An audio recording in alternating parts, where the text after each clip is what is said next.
Ricardo Delgado es director de la consultora analítica, un experimentado consultor que probablemente nos va a ayudar a pensar todo este tipo de cosas de las cuales veníamos conversando, así que lo vamos a saludar al aire. Acá, Ricardo, te saluda Mariano Wender y Joaquín Mújica Díaz en el aire de Ecomedios. ¿Cómo estás? ¿Qué tal? ¿Cómo les va? Buenas noches. Bien, todo bien, Ricardo.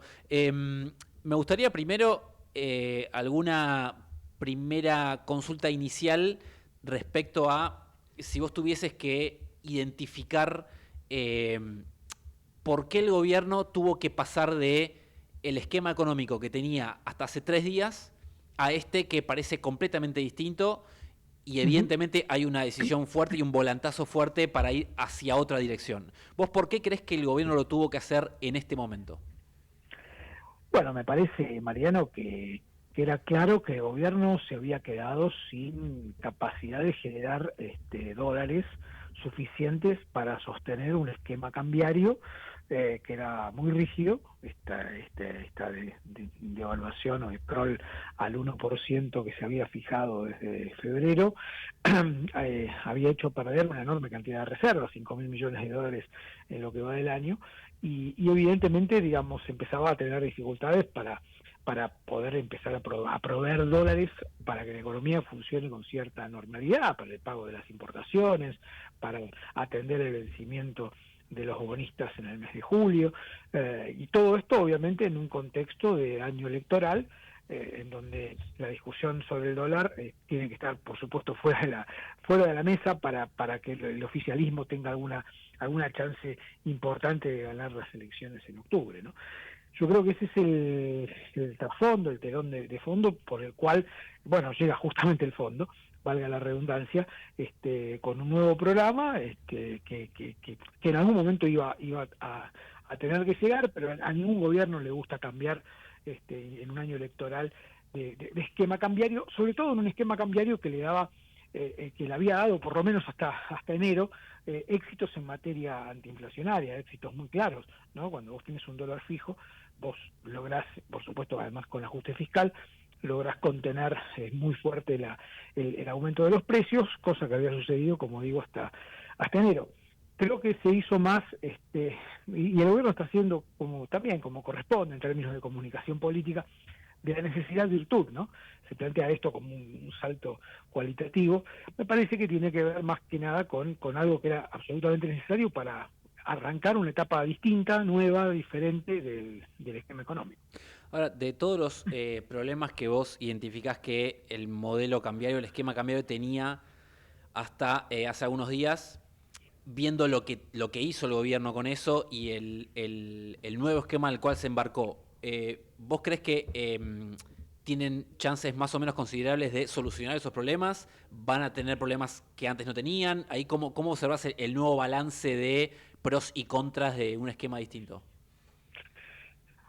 Bueno, a ver, me parece que es bastante claro que ahora vamos a tener alguna aceleración inflacionaria, que tiendo a pensar que, que va a ser moderada porque el Banco Central, vos lo planteabas bien, tiene herramientas, tiene munición gruesa para poder ordenar el mercado cambiario en las próximas semanas, digo, y establecer un nuevo nivel de precios más altos del dólar oficial, pero que no impacte sensiblemente sobre la tasa de inflación de los próximos meses, sobre todo a partir de la segunda mitad del año, que es donde se juega el partido de fondo para las elecciones de medio término. Y yo creo que ahí tiene un punto, pero también es cierto que la flexibilidad cambiaria hace más costosa la desinflación. O sea, una cosa es tener un esquema rígido y creíble, como lo fue en su momento, el 90 la convertibilidad, o este intento de los primeros meses o del primer año de Milei en el gobierno, de tener un dólar casi fijo, y otra cosa es, bueno, bajar la inflación, seguir bajando la inflación con un régimen muy flexible, ¿no? Ahí hay un tema quizá un poco más teórico, pero que hace más dificultoso que la inflación siga bajando. Y en ese sentido yo creo bueno, que lo que tiene que lograr ahora justamente para que el nuevo régimen de política cambiaria flexible tenga éxito, el Banco Central tiene que hacerlo creíble, tiene que generar confianza entre los decisores del mercado, tanto los que venden dólares como los que demandan dólares, de que el esquema se puede sostener, ¿no? Y yo creo que ahí hay un punto importante de gestión de la política económica que va a ser importante para poder consolidar o no el esquema. Ricardo, se habló mucho de esto durante todo el fin de semana, porque también lo puso en la palestra Cristina Kirchner. ¿Es devaluación o no es devaluación? Bueno, llamémoslo como quiera, es un valor nuevo del tipo de cambio, ¿no? Eso lo podemos llamar de evaluación, depreciación, digamos, un dólar más alto, pero sí, efectivamente lo es. Hoy, bueno, la verdad que, bueno, este fue un buen primer día, te diría, con una suba del orden del 10% del tipo de cambio. No parece nada grave, insisto, saliendo de un esquema como el que teníamos y con los problemas de dólares o de acumulación de reservas que tenía el gobierno hasta el viernes, ¿no? Yo tengo la impresión que bueno, a ver, esto no, ya los economistas sabemos que las evaluaciones o las depreciaciones o las correcciones cambiarias no resuelven los problemas de fondo. Te permiten ganar algún tiempo, pero la competitividad, la productividad de las economías dependen de una enorme cantidad de otras cuestiones que no son solamente un banco central fijando un precio de la moneda o interviniendo más o menos. Por supuesto hay que hacerlo, es condición necesaria, pero claramente no suficiente, y si las cosas no se hacen bien, en todo ese otro gran capítulo que la Argentina históricamente no ha tratado, bueno, esto puede durar hasta lo que duren los dólares en las reservas del Banco Central. Ricardo, siempre que hay cualquier movimiento cambiario, la pregunta inicial es el impacto en precios. Vos ya mencionaste que probablemente se espere algo de eso. Uh-huh. Si uno pregunta en gobierno, y creo que incluso en público los funcionarios del equipo económico dijeron que no esperan demasiado por ese lado. Sin embargo, la pregunta igual está porque es obvio que es un precio de referencia para cualquier formador de precios, especialmente para productos que tengan insumos importados. Uh-huh. ¿Vos tenés alguna manera de medir cuánto puede llegar a ser ese impacto en precios? Además, considerando que el último dato que tuvimos ya de marzo fue bastante Sí. bastante peor de lo que veníamos viendo en los últimos meses, con lo cual uno ya partís de una base, de un piso más alto de lo esperado hasta hace muy poquito tiempo, y ahora tenés esta presión adicional. ¿Vos tenés alguna percepción por dónde viene la mano ahí? Sí, bueno, por supuesto todo depende de hacia dónde viaja por lo menos la primera estación del tipo de cambio, ¿no? No sabemos si estos 1.230 más o menos que estuvo cerrando hoy, o 1.190 en el mayorista, es el número en el que se va a estabilizar o va a ser un poco más alto. Me da la impresión que en función de eso uno puede proyectar la inflación de abril, que seguramente va a ser más alta que la de marzo, va a estar empezando probablemente con 4, la inflación de abril, y probablemente también la de mayo, porque, a ver, una parte sensible significativa de los bienes que se producen en la Argentina tienen algún componente importado, alguna materia prima, algún insumo, alguna parte, algún equipo, bueno, que va a haber que pagar más caro en pesos, y eso implica un aumento de costos que se va a trasladar, yo diría, mayoritariamente, dependiendo obviamente de la demanda de cada sector y de los niveles de consumo, que seguramente también se van a retraer, pero que va a haber un traslado, seguramente va a ser así, de vuelta, por eso digo, ahí entra la cuestión de la credibilidad en la política cambiaria, para justamente evitar que eso sea el inicio de una nueva aceleración inflacionaria.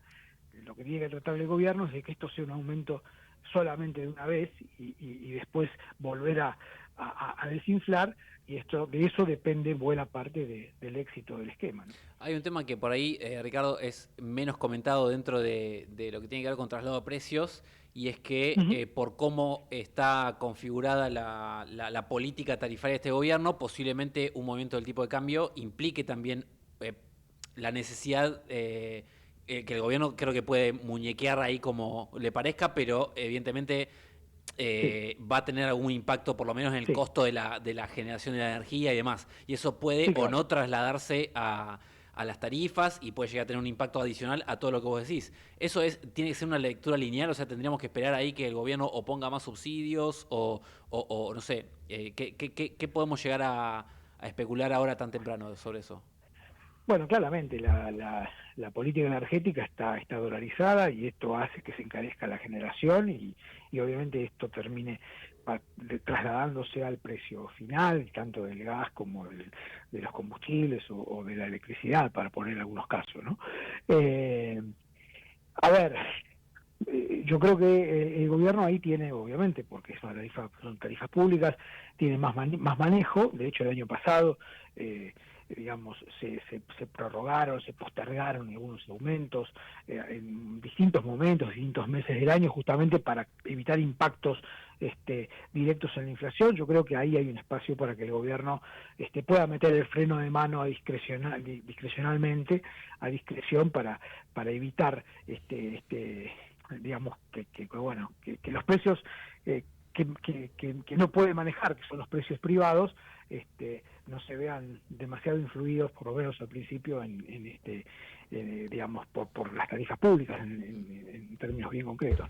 Tengo una pregunta, Ricardo, por ahí más general, apelando Uh-huh, a tu memoria de lo que fue hace poquito menos de 10 años la uh-huh, salida del cepo de Macri y sí, hace, bueno, un poco menos de tiempo, la última experiencia que tuvo un gobierno respecto a bandas cambiarias de flotación. Eh, ¿De qué depende de que una apertura del cepo como la de Macri o un esquema de bandas como también el de Macri ya con el FMI como prestamista salgan bien? Te pregunto esto porque en el acuerdo con el fondo, todos los documentos que hace el Fondo Monetario, menciona uh-huh, que hay claramente todavía riesgos en un programa al cual le reconoce muchas virtudes y muchos avances, pero que dice que todavía sigue siendo vulnerable a muchas cosas, entre ellos shocks externos o cosas o cuestiones más de índole interno que pueden afectar la viabilidad del programa. ¿Para vos de qué depende de que un esquema así y con el riesgo que toma el gobierno salga bien? bueno, a ver, empezamos por el principio. El gobierno se había quedado sin dólares, sin capacidad de generar dólares. Venía la cosecha, había que dar alguna señal de precio a los únicos que proveen dólares netos a esta economía, que es el sector agropecuario y los sojeros en particular. Este, y bueno, y tuvo que ir al fondo, como dijimos antes, y el fondo siempre en su receta plantea unificación, flexibilidad cambiaria, desmantelamiento de controles, bueno, todo este combo que conocemos, ¿no? Eh, a ver, la diferencia me parece con el esquema inicial o con el acuerdo que tuvo Macri, digamos, en ese entonces no había cepo, o sea, se ingresó al acuerdo con el fondo en medio de una crisis de balanza de pagos muy aguda. eh, el Banco Central se había quedado sin dólares. Había muchos fondos de inversión extranjeros en la Argentina, cosa que hoy no sucede. Hoy el cepo, sobre todo el cepo a las empresas, que se mantiene, ¿no? El cepo a las tesorerías de las compañías se mantiene, más allá de la liberación a partir del año que viene de las utilidades y dividendos. Eso es el año que viene.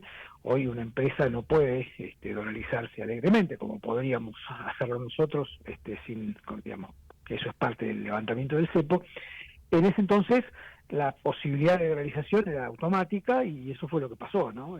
Buena parte de los fondos desarmaron posiciones, salieron de Argentina y Argentina tuvo que volver nuevamente, no solo en el 18 sino en el 19, a un nuevo acuerdo y al final del camino imponer el cepo en agosto del 2019 después de las elecciones.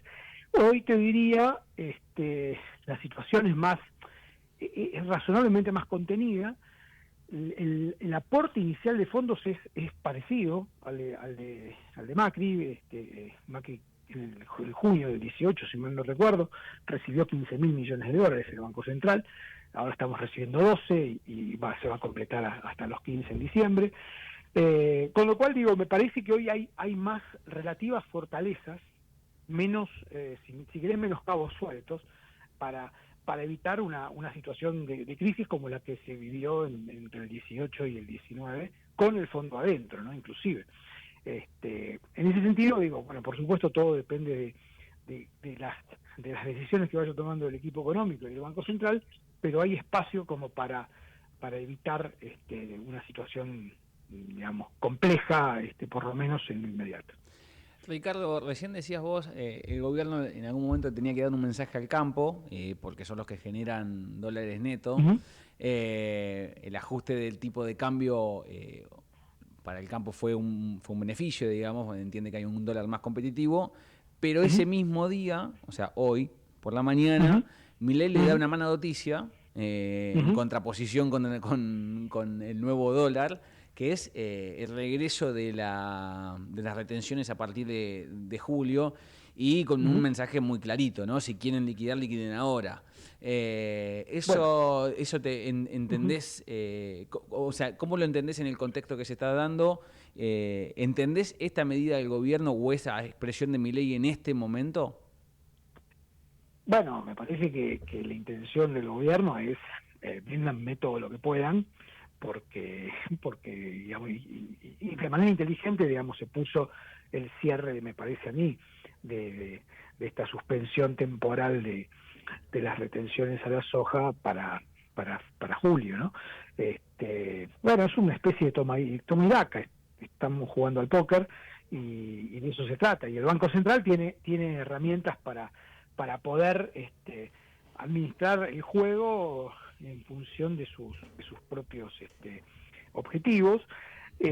La pregunta es si este tipo de cambio de hoy, que es el primero, el conocido, es lo suficientemente interesante para el productor sojero, ¿no?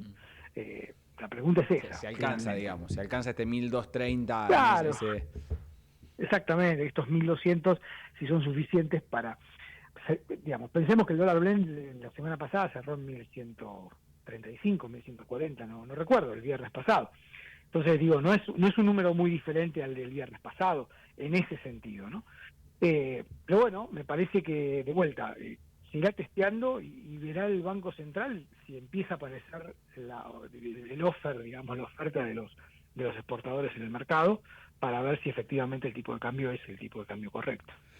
Ricardo, te hago una última agradeciéndote tu tiempo.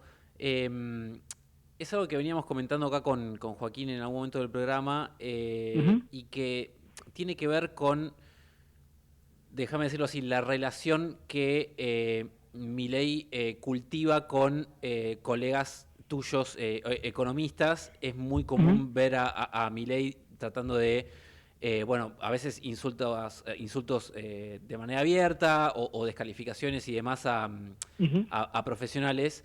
No es una pregunta acá para comprometerte, pero quiero decir, me gustaría tener por ahí una visión tuya como consultor experimentado y respetado en el mercado sobre este tipo de actitudes desde la cima del poder presidencial hacia colegas tuyos o consultores económicos. ¿Qué percibís ahí que está pasando?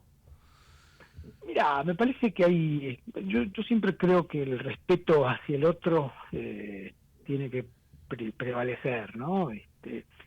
Más viniendo de una figura como la del presidente. Entiendo que parte de su personaje, de su carácter como figura política, nació desde ahí, y siendo disruptivo y siendo digamos ampuloso en sus declaraciones respecto de otros, pero me parece que siempre el respeto viene mejor, siempre, sobre todo porque hay que pensar que el otro no está permanentemente operando, tratando de, digo, quizá uno es ingenuo, pero está, digamos, está en función de ciertos intereses contrarios a la Argentina o al gobierno.